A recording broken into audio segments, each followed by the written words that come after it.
పరుచూరి గోపాలకృష్ణ పాఠాలను పలుకులను అనుసరించండి. కొత్త పలుకుల కోసం, కొత్త పాఠాల కోసం పక్కనే ఉన్న గంటను నొక్కండి. నమస్కారం. నా విద్యార్థులందరికీ పరుచూరి పాఠాలకు స్వాగతం. ఈ రోజున నాని గ్యాంగ్ లీడర్.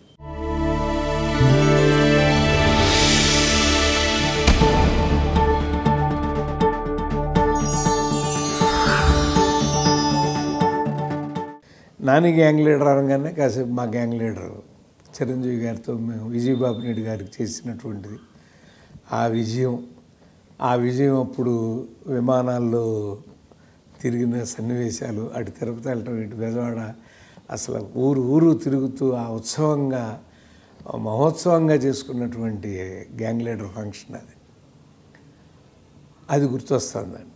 ఇప్పుడు ఈ గ్యాంగ్ లీడర్లో ఒక బ్యాంకు దొంగతనం చేసేటువంటి సమయంలో ఆరుగురు కలిసి చేస్తే, ఆరుగురు కలిసి చేసి పూర్తయినాక ఒక అతను మిగతా ఐదుగురిని చంపేసేసి ఆ మొత్తం డబ్బుతో పారిపోతాడు.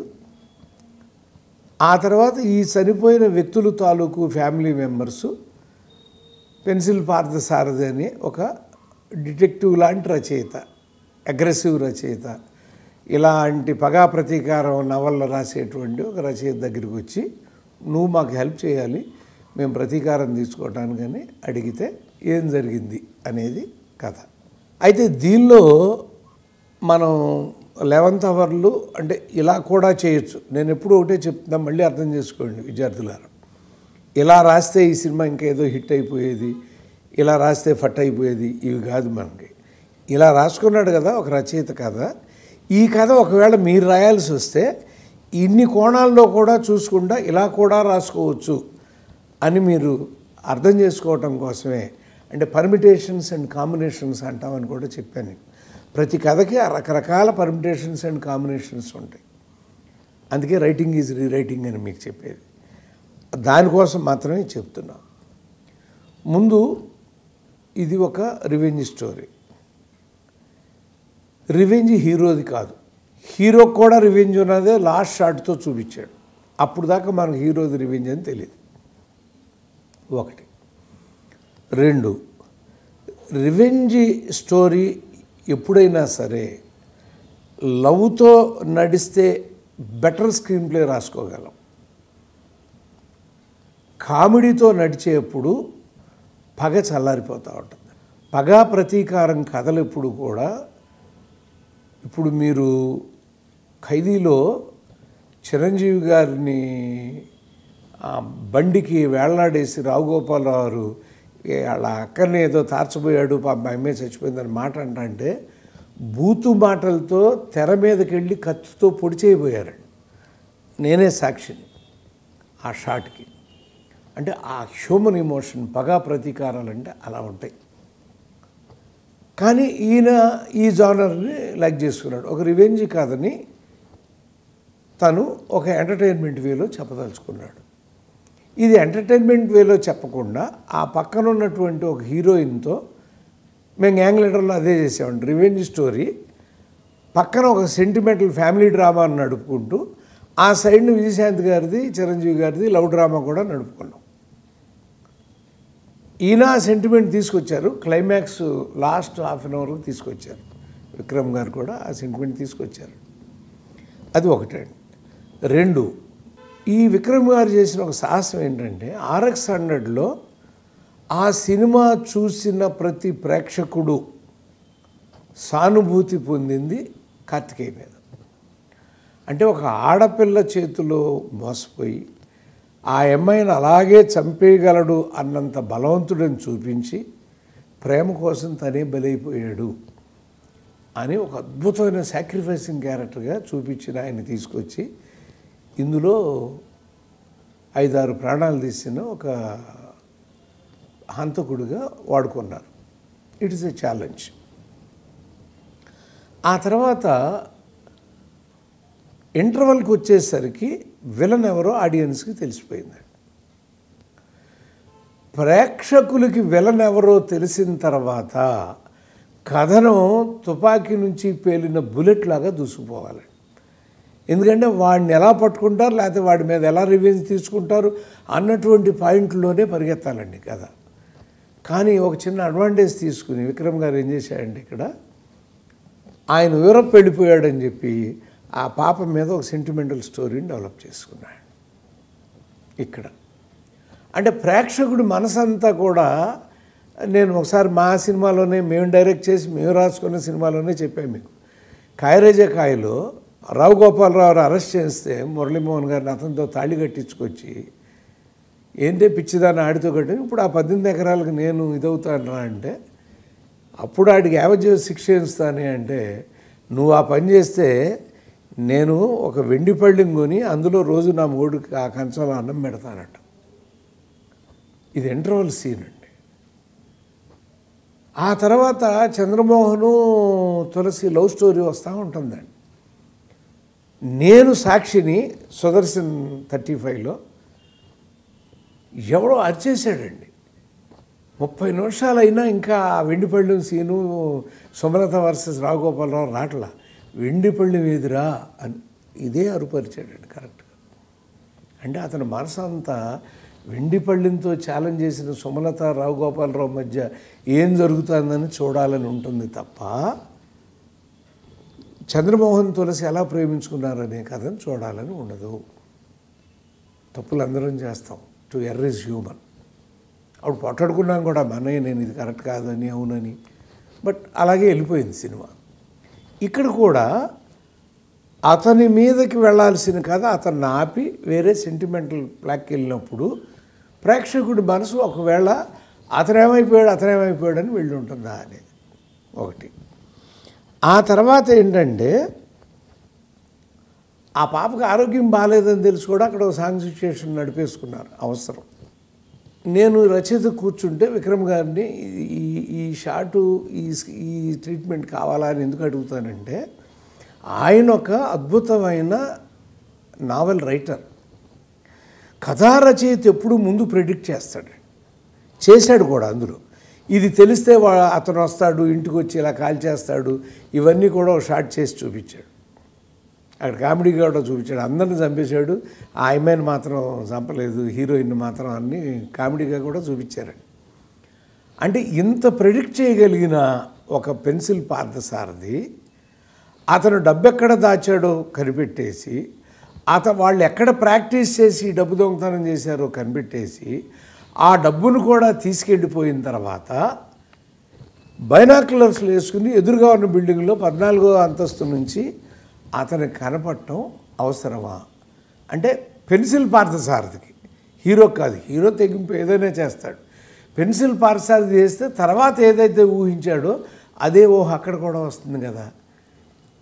ఈ సీన్ వద్దులేండి, అతను ఇంకో రకంగా కనిపెట్టినట్టు చేద్దామని నేను అడిగి ఉండేవాడిని. ఎందుకంటే విలన్కి మనమే ఎదురు వెళ్ళకూడదండి. విలన్కి తను వెళ్ళొచ్చండి, హీరో వెళ్ళొచ్చు, చివరిలో వెళ్ళాడు. కానీ ఈ ఆడవాళ్ళని, చిన్న పిల్లల్ని, వీళ్ళని చూపించకూడదు అతనికి. అతను ఒక్కడు చూస్తే ఓకే, దట్ ఈజ్ హీరోయిజం. ఎవడాడు చూస్తున్నాడు ఓకే. ఎందుకంటే అక్కడ కూడా ఒక ఆన్సర్ ఉంటుందండి. మనం రాసుకునేప్పుడు ఒకవేళ ఆయన నాకేం ఆన్సర్ చెప్తారంటే, అప్పుడు ఎవడికో తెలిసింది అన్నప్పుడు అతను తప్పుడు స్టెప్ వేస్తే దొరుకుతాడు కదా, ఆ ఊహతో చేశానని కూడా అనొచ్చు. But involving little kid and all these people అనేది కరెక్టేనా అనేటువంటిది ఒక భావన. ఆ తర్వాత డమ్మీ పిల్లర్లో కొన్ని కోట్ల రూపాయలు వీళ్ళు దొరికింది. ఎంత దొరికిందో చెప్పలా. ఇక్కడి నుంచి ఇంకో కథనానికి విక్రమ్ గారికి అవకాశం ఉంది. ఈ డబ్బు ఎవరికీ తెలియకుండా ఏ హెచ్డిఎఫ్సి బ్యాంకులో నుంచి దొంగతనం అయిందో అదే బ్యాంకులో వీళ్ళు 5 మారుమారు పేర్లతో ఒక అకౌంట్ ఏదో ఒకటి ఓపెన్ చేసేసి ఆ అకౌంట్లోకి తోసేసి, అది ఎవరో తెలియదు, ఈ దొంగతనం చేసిన డబ్బు అంతా. అంటే బ్యాంకులో ఉన్న డబ్బు అంటే అది బ్యాంక్ వాళ్ళది కాదండి, ప్రజలది. ప్రజల డబ్బుని తీసుకువెళ్ళి క్లైమాక్స్లో వృద్ధాశ్రమం దగ్గర ఇవ్వటం అనేది, ఇది కూడా నేను ప్రశ్నించి ఉండేవాడిని. ఇది ప్రజల డబ్బు కదా, పేదవాళ్ళకి ఇచ్చే హక్కు ఇతనికి ఎవరిచ్చారు, లేదా లక్ష్మి గారికి ఎవరిచ్చారు అనేటువంటి ప్రశ్న వస్తుందండి. కాబట్టి ఏ బ్యాంకులో దోపిడీ జరిగిందో అదే బ్యాంకులో వాళ్ళకి అది వెళ్ళి ఉంటే ఇంకొంచెం బెటర్గా ఉంటుందా ఏమో. చెప్పలేను నేను. అదొకటి అనిపించిందండి. ఆ తర్వాత మంచి ట్విస్టు 32 నిమిషాలకి సినిమా ఉందనంగా స్టార్ట్ చేశాడండి. అక్కడ 2 ట్విస్టులు ఎమ్మటెమ్మటే ఉన్నాయండి. అక్కడ ఒకటి చెప్పకుండా ఒకటి చెప్పి చేశాడు. అదేంటంటే బామ్మకి అసలు కొడుకే చచ్చిపోలేదు, బామ్మకి చనిపోయింది భర్త అనే. ఇప్పుడు ఇక్కడ మనం ఏం చెప్తామంటేనండి, రివెంజ్ కథ రాయదలుచుకున్నావు కదా నువ్వు. ఒక దొంగతనానికి పాల్పడినప్పుడు వాళ్ళే నేరం చేసినప్పుడు వాళ్ళని చంపిన వాడి మీద నీకు రివెంజ్ ఏంటి అన్న భావన మనకు వస్తుంది. అందుకు దానికి ఈ మధ్య చెప్తున్నా కదా, పిల్లలు చాలా తెలివితేటలతో హైడ్ అండ్ సీక్ డ్రామా ఆడుతున్నారండి స్క్రీన్ ప్లేతో. ఒక అద్భుతమైన విషయాన్ని దాచేసుకున్నాడు. ఏంటంటే ఆ 5 క్యాన్సర్ పేషెంట్లు వాళ్ళందరూ చనిపోబోతున్నారు. చనిపోయే ముందు దొంగతనమైనా చేసి కుటుంబాన్ని కాపాడాలని వాళ్ళు ఒక తప్పు నిర్ణయం తీసుకున్నారు. ఈ విషయం మనకు తెలియకుండానే వాళ్ళ మీద సానుభూతి వచ్చిందండి. కానీ నిజమైన రివెంజ్ ఎవరిదంటే దీనిలో ఏ పాపం చేయని లక్ష్మి గారి భర్తని, అంటే ఆ డబ్బుకి కాపలాగా ఉన్నవాడిని చంపాడు. కాబట్టి ఆవిడది రియల్ రివెంజ్. అందుకే ఆవిడ డబ్బు తీసుకెళ్ళినట్టు చూపించాడు.